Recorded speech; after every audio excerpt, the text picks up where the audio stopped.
भाई हर जगह भैंचोद डोनाल्ड ट्रम्प डोनाल्ड ट्रम्प।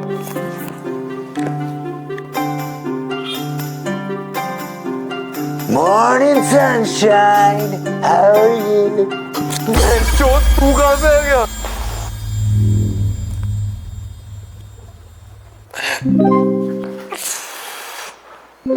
भाई जिम जा रहा हूँ मैं।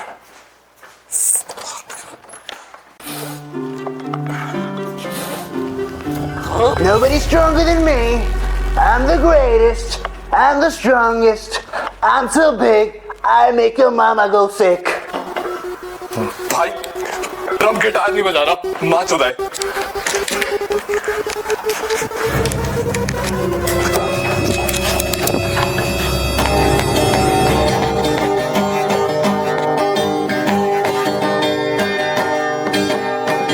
Sweet Caroline.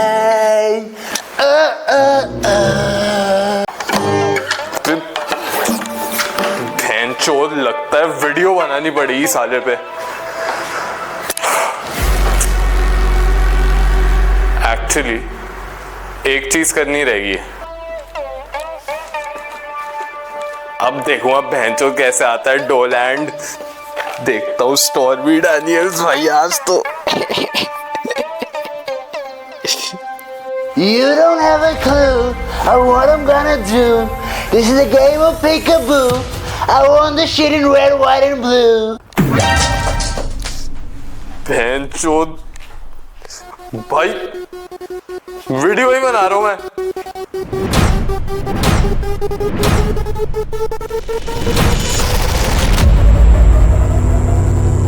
ये कहानी है एक ऐसे इंसान की जो दुनिया के सबसे पावरफुल कंट्री का प्रेसिडेंट बना और उनके धंधे और पॉलिटिक्स की वजह से उनका सफर नहीं जाना जा सकता, बल्कि उनके एक्शंस और स्टेटमेंट्स ने भी पूरी दुनिया को हिला रखा हुआ है।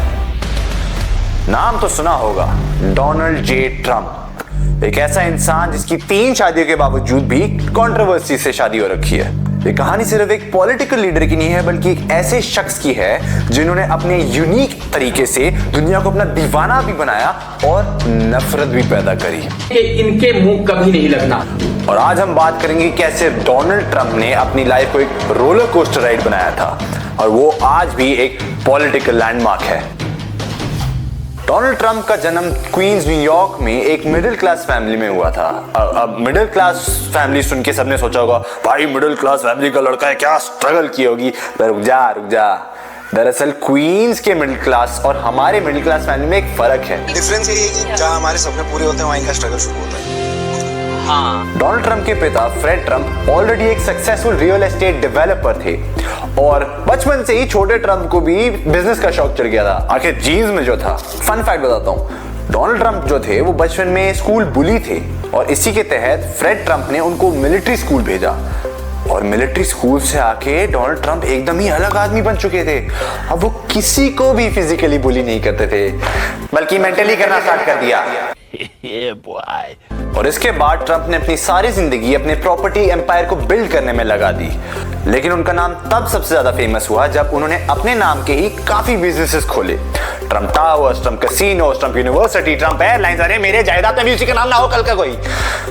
लेकिन इन सब के बाद उन्होंने एक अनमैचेबल इमेज बना दी। हेलो पापा, यार वो एक बारी जायदाद के पेपर्स दिखाना वैसे।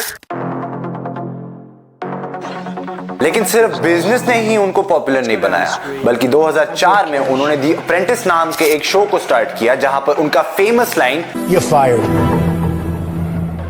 वो कंटेस्टेंट्स को एलिमिनेट करते थे और ये शो छाया रहा और उनको एक मीडिया और सेलिब्रिटी पर्सनालिटी भी बनाया। लेकिन जैसे जैसे उनका नाम बढ़ता गया उसी के साथ उनकी कंट्रोवर्सीज भी बढ़ती गई।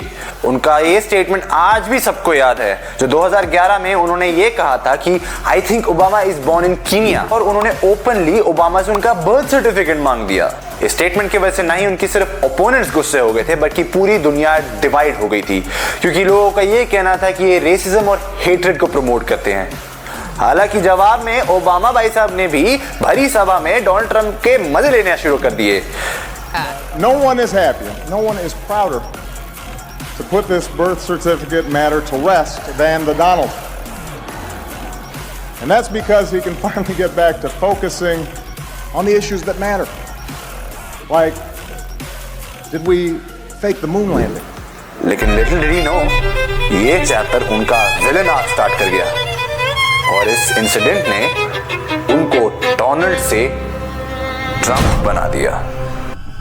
लेकिन असली ड्रामा तो तब शुरू हुआ जब 2015 में ट्रम्प ने ऑफिशियली अपनी प्रेसिडेंशियल कैंपेन शुरू कर दी और उनका slogan will make America great again एक सिर्फ कैच फ्रेज ही नहीं बल्कि एक मूवमेंट बन गया था जिसने अमेरिका को उनकी पुरानी ग्लोरीज याद कराई। लेकिन उनके कैंपेन में कुछ ऐसे भी स्टेटमेंट्स थे जिन्होंने पूरी दुनिया को शॉक कर दिया जब उन्होंने कहा था कि build the wall, we have no choice. And Mexico's going to pay for the wall. इसने उनको पॉपुलर भी बनाया लेकिन काफी टॉन्ट्स और क्रिटिसिज्म का भी शिकार बनाया। और एक और उनका इनफेमस मुस्लिम बैन आइडिया जिसमें उन्होंने कहा कि Muslim should be denied from coming to America, उसने दुनिया भर में प्रोटेस्ट स्टार्ट करवा दिए। लेकिन 2016 में हिलरी क्लिंटन को हरा के प्रेसिडेंट बनने के बाद दुनिया को हिला डाला ट्रम्प भाई ने। ट्रम्प के कैंपेन में इमोशनल अपील भी थी और थोड़ा ड्रामा भी था। लोगों का यह कहना था कि अमेरिका को सिर्फ अब ट्रम्प बचा सकता है, बिल्कुल वैसे ही जैसे विक्रम राठौर ने जवान फिल्म में एंट्री मारी थी ना। दरअसल यहां भी एक ट्विस्ट है। एक्चुअली पॉपुलर वोट्स के तहत हिलरी क्लिंटन लीड करी थी लेकिन इलेक्टोरल सिस्टम की वजह से डोनाल्ड ट्रंप ने जीत हासिल करी। डोनाल्ड ट्रंप ने स्विंग स्टेट्स यानी वो स्टेट्स जो ना तो डेमोक्रेट्स के साथ ना ही रिपब्लिकन्स के साथ अलायंस थे, ये एक कैंपेनर की कैंपेन्स देख के डिसाइड करते थे कि उन्होंने वोट कहां देना है और ये इनको गेम चेंजर वोट्स माना जाता था। और ट्रंप ने यहां पर जोरों शोरों से कैंपेन कर पूरा गेम ही पलट डाला। एकदम इन्होंने वक्त बदल दिया, जज्बात बदल दिए, जिंदगी बदल दी। भाई बंदा पक्का बाजीगर मूवी देखने के बाद कैंपेन करने गया था। ट्रंप ने अपने प्रेसिडेंसी में जो कुछ भी किया ये सबके लिए अनएक्सपेक्टेड था, लेकिन ये तो सिर्फ शुरुआत थी क्योंकि उनके कंट्रोवर्सीज ने उनको एक सिंबल भी बना दिया। दरअसल उन पे यूक्रेन के साथ करप्ट डीलिंग्स करने का आरोप लगाया गया था जिसको अब्यूज ऑफ पावर माना गया था।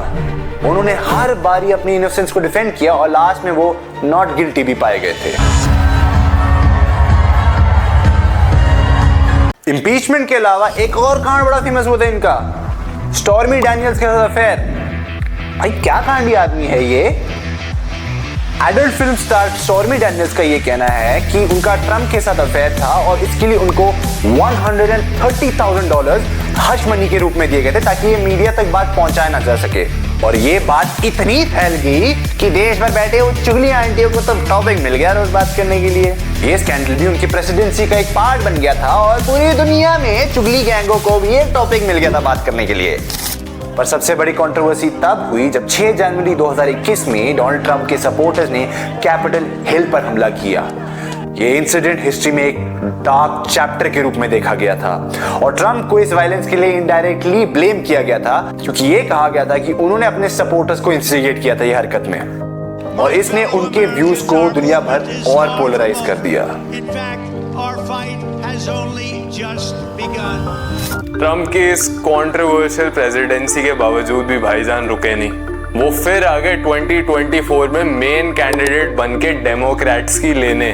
लेकिन आयरॉनिक बात तो ये है कि इस टाइम भी उनके ऑपोजिशन में एक औरत थी। भाई कमला आंटी इंडियन ओरिजिन वाली कैंडिडेट थी जो What can be unburdened by what has been. What can be unburdened by what has been. What can be unburdened by what has been. What can be unburdened by what has been. रह गई और Trump भाई का ये सुनते सुनते इतने कान पक गए होंगे कि भाई एक आदमी ने भी सोचा कि उनके कान भी हम अनबर्डन क्यों ना कर दें। What happened?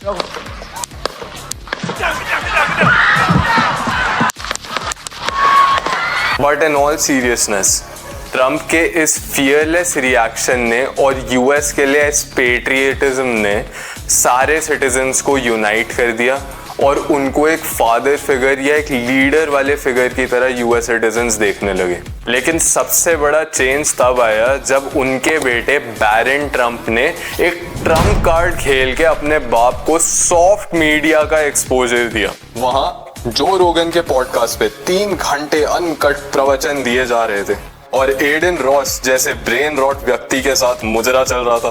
कितना मजा आ रहा है ना भाई सुन के। भाई कोई एंटरटेनर होगा, कोई बहुत ही बढ़िया सेलिब्रिटी होगा, नहीं, ये यूएस का प्रेसिडेंट है भाई। डोनाल्ड ट्रंप का नाम पॉलिटिकल हिस्ट्री में हमेशा याद रखा जाएगा। क्या उन्होंने अमेरिका को ग्रेट बनाया या उन्होंने उस नेशन को डिवाइड किया? भाई कुछ भी कहो, आदमी तो बहुत डेंजर है।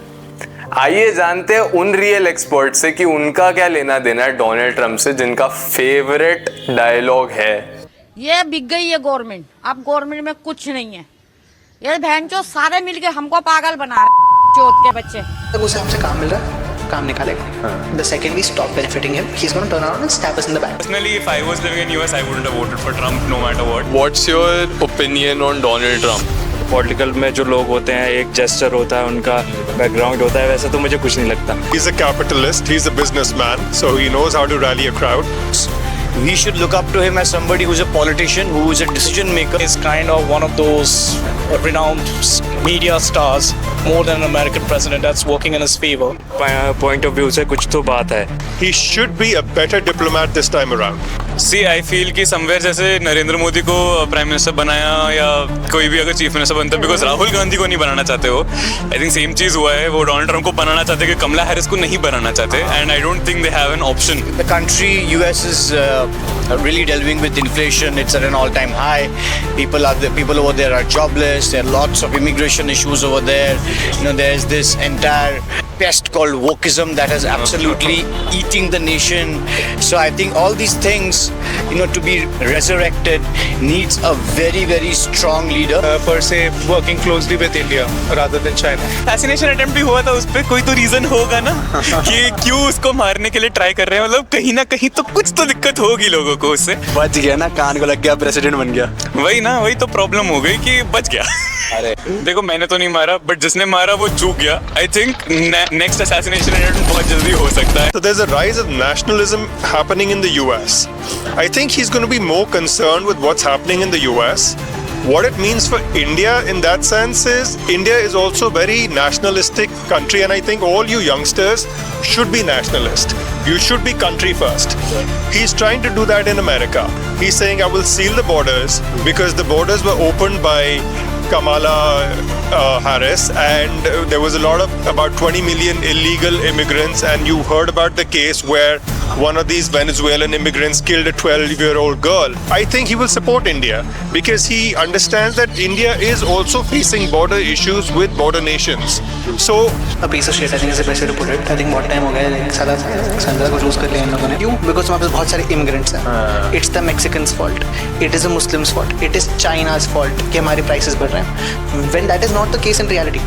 Partially है, लेकिन majority it's because of the fact these big corporations are artificially increasing prices to have their own profit margins be met. 1971 में जब इंडिया बांग्लादेश जो वॉर फॉर इंडिपेंडेंस हुआ था, है ना, तब रिचर्ड निक्सन ने अपने व्हाइट हाउस में बोला था यार Indira Gandhi is a monkey bitch. बहुत एक्सप्लिसिटली रेसिस्ट सेंटेंस है, राइट? तो if you think Donald Trump doesn't think like that right now, then that's a fallacious idea. He definitely thinks like that. तो Donald Trump का सबसे बड़ा personality trait क्या था कि उन्हें हमेशा सबको एक लार्जर देन लाइफ पर्सनालिटी दिखानी थी, चाहे वो उनके शोज में हो जैसे अप्रेंटिस, चाहे वो उनके इलेक्शन कैंपेन में हो या वो उनके बिजनेस वेंचर्स में हो, हमेशा उनको सबसे पावरफुल इंसान दिखना था। उनका दूसरा कैरेक्टर ट्रेट है कभी भी एक्सेप्ट ना करना कि वो हार चुके हैं। बात ये है कि वो इतना धंधेबाज इंसान है ना कि जब वो बैंकरप्ट हुआ था 2000s में, तब उसने एक बुक लिख ली, the art of a comeback, ताकि वो कभी भी लोगों को ये ना दिखाए कि भाई वो हार चुके हैं। और भाई रही बात कभी भी डिफीट एक्सेप्ट ना करना, जब 2016 के इलेक्शन कैंपेन में मीडिया उन्हें एक नेगेटिव लाइट में पोर्ट्रे कर रही थी,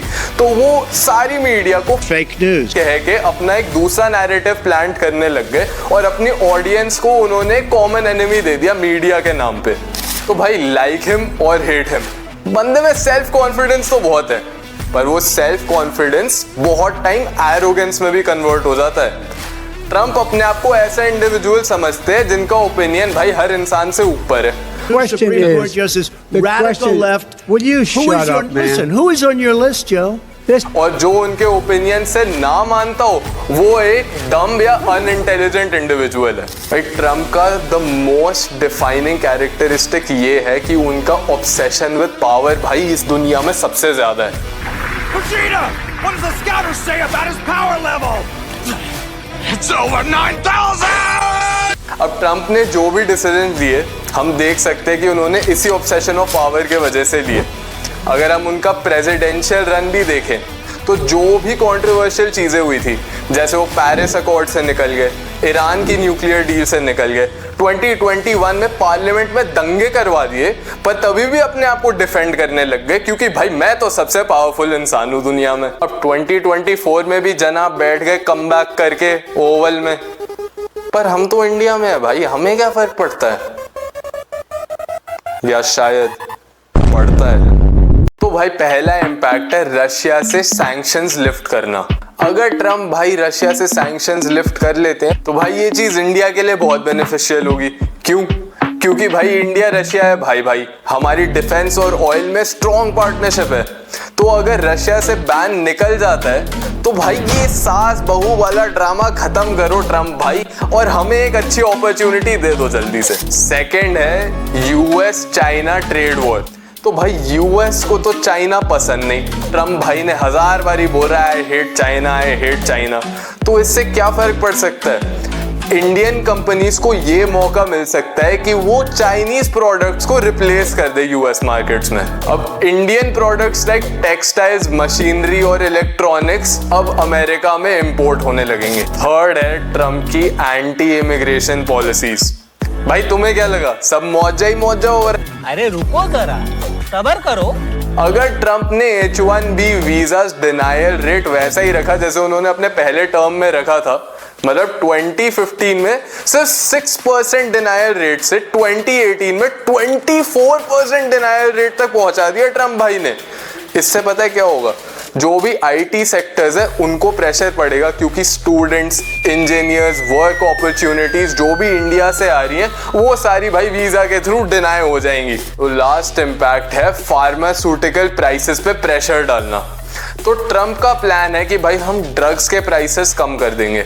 अबे ओ ओपी जिंदल और एमिटी वाले गधे, ये वाले ड्रग्स नहीं, ये वाले ड्रग्स। तो इंडियन फार्मास्यूटिकल कंपनीज को ये दो तरीके से अफेक्ट कर सकता है। अगर ट्रम्प भाई ने बोला कि भाई फार्मास्यूटिकल्स की प्राइसेस कम कर दो तो मतलब प्रॉफिट गया भाई हमारा।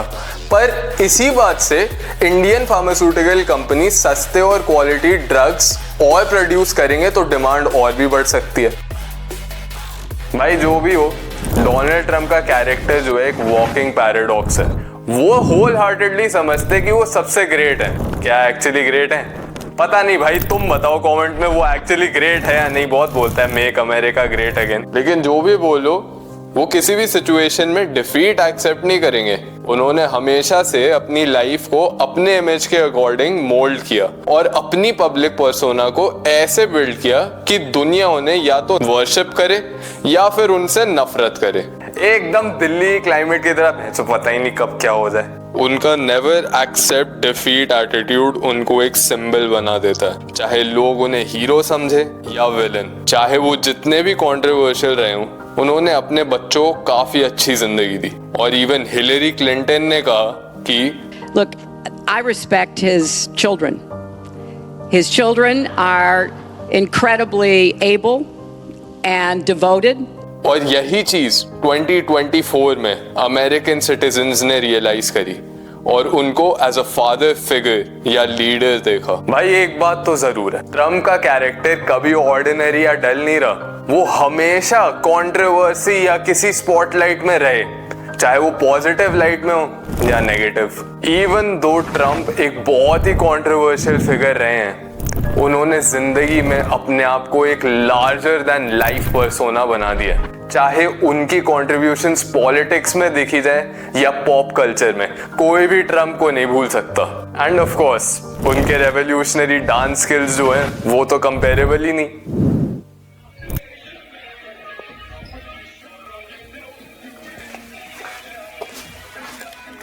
अबे जो कहाँ से आ रहा है?